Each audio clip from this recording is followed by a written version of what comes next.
50টার উপর। কিন্তু এগুলো বিভিন্ন গোয়েন্দা সংস্থা বিভিন্নভাবে দেওয়া হয়েছিল, কাগজপত্র যাচাই বাছাই শর্ত পূরণ করলে 8 থেকে 10টা দলের বেশি দল শর্ত পূরণ করবে না। সেই 8 থেকে 10টা দল এমন কোনো দল নাই যে 2% ভোট না হয়েছে। কাজেই আমরা মনে করি যে সব রাজনৈতিক দলই এর সাথে একমত।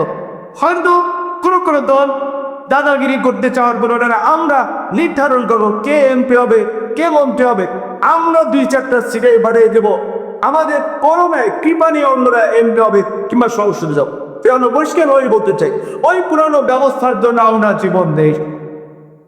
ব্যবস্থার পরিবর্তন আমরা আগামী নির্বাচন হবে আনুপাতিক হারে, সেই দাবিকে প্রয়োজনে যদি আবার আমাদেরকে রাস্তায় নামতে হয়, অবশ্যই আমরা অন্যান্য যে সমস্ত দলের দাবির পক্ষে একমত, তাদেরকে আমরা রাখবো। বাংলাদেশের ইতিহাসে এখানে আমার যেটা বলেছে, আমাদের অনেক